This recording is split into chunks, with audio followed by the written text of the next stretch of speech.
অফিসও interview মানে বাইবা পাখা retire পাখা প্রায় 4 বছর আমি থাকা তাহলে যারা কোনো মেরিট লিস্ট রিয়াকো সো মেরিট লিস্ট তিনি প্রকাশ খাইতো নাই অব প্রকাশ খাইতো মানে তারা মানে গভর্নমেন্ট থেকে গ্রিন সিগন্যাল আসলে তারা রেজাল্টটা পাবলিশ করে দেবে।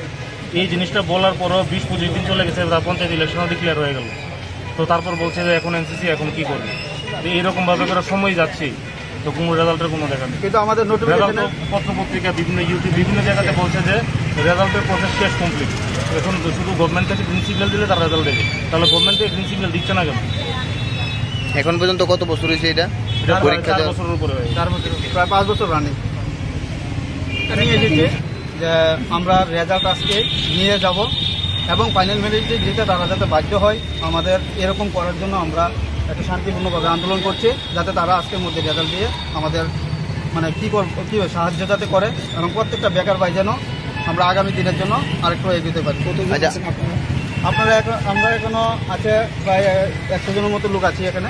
আচ্ছা, আপনারা প্রায় সময় দপ্তরের কাছে এসেছেন, দপ্তরের মন্ত্রী বা মুখ্যমন্ত্রীর কাছে কি গিয়েছেন বিষয়টা নিয়ে? না, আমরা যেহেতু আমরা এখানে জেআরবিটি বোর্ডের আন্ডারে পরীক্ষা দিয়েছি, আমরা কোনো দপ্তরের কাছে যাইনি। আমরা জেআরবিটি বোর্ডের আন্ডারে পরীক্ষা দিয়েছি। আমাদের বিশ্বাস আছে গভর্নমেন্টের উপরে যে সরকার আমাদের আজকের মধ্যে ফাইনাল মেরিট প্রকাশ করবে, এই নিয়েই আমরা চলছি। কিন্তু আমরা এখানে কোনো দপ্তরের কাছে যাই, মানে দপ্তর কি আমাদের জেআরবিটি মানে শ্রম দপ্তরে আসবো, শ্রম দপ্তরেই আমরা কোনো মাননীয় মন্ত্রী মিনিস্টার তাদের সাথে আমরা দেখা করছি না। প্রথমত এখানে এসেছে জেআরবিটি আমাদের 2020-এর 3 ডিসেম্বর আমরা নোটিফিকেশান জানিয়েছি। তারপরে ক্ষেত্রে করোনাকালীন আমরা 1 বছর পিছিয়ে পরীক্ষাটা হয়েছে। তো আজকে 2024-এর 20 অগাস্ট মানে সবচেয়ে বড় একটা সংখ্যা, বেকার সংখ্যা, এখানে 2,500 পোস্টের সংখ্যা। এই সংখ্যাটা আজকে আমরা দীর্ঘ 4 বছর ধরে অপেক্ষা করতে করতে আমরা একটা বিরক্তকর হয়ে গেছি। আজকে আমরা মাননীয় যিনি মুখ্যমন্ত্রী আছে আমাদের রাজ্যের এবং যিনি জেআরবিটির শ্রম দপ্তরের মন্ত্রী মাননীয় টিঙ্কু রায়, ওনাদের কাছে আমরা আবেদন যাতে আমরা আমাদের মেরিট লিস্ট যাতে আজকের মধ্যে প্রকাশ করে এবং জেআরবিটির যে জয়েন্ট রিক্রুটমেন্ট বোর্ড অফ ত্রিপুরার দপ্তরে যারা অধিদপ্তর আছে তাদের কাছেও আমরা রিকোয়েস্ট করজুড়ে আর কি বলবো তাদের কাছে আমাদের আজকের মধ্যে ফাইনাল মেরিট লিস্ট যাতে প্রকাশ করে, তার জন্যই আমরা আজকে এই আন্দোলন। আর আমরা এখানে কাউকে ডিস্টার্ব করতে আসিনি, রাস্তার মানুষ রাস্তা দিয়ে যাবে, অযথা আমরা অফিসে ঢুকবো না, অফিসও কারোকে আমরা ডিস্টার্ব করবো না। আমরা এখানে সবাই শিক্ষিত বেকার, সবাই শান্তিপূর্ণভাবে এখানে এসেছি যাতে আমাদের রেজাল্ট আজকের মধ্যেই প্রকাশ করে।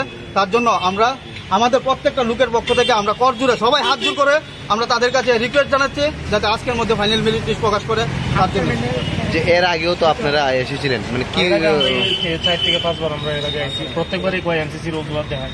তো স্যার এনসিসি চলাকালীন অবস্থায় টিপিএসসি 3টা টিপিএসসি রেজাল্ট আউট হয়েছে, মেডিকেল কলেজের রেজাল্ট আউট হয়েছে, এগুলি কীভাবে হইতেছে?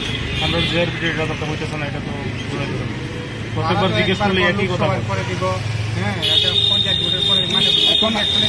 আমি গভর্নমেন্ট আছে দেখলাম কি খুব ট্রান্সপারেন্সি, যে আমাদের খুব সততার সঙ্গে যে ডক্টরগুলি বা চাকরি দেওয়া এগুলি কাজ করছেন। তো আমরাও জেআরবিটির যারা গ্রুপ ডি এখানে আমরা ক্যান্ডিডেট যারা মেরিট লিস্টের জন্য অপেক্ষা করছি, সবাই আমরাও এটাই অপেক্ষা রাখি যাতে সেই ট্রান্সপারেন্ট তাদের অন্যান্যদের মতো আমাদের সেই রেজাল্টটাও গ্রুপ ডির রেজাল্টটাও যাতে ট্রান্সপারেন্সির সাথেই প্রকাশ করে দেয়। আমরাও গভর্নমেন্টের কাছে এটাই আশা রাখছি।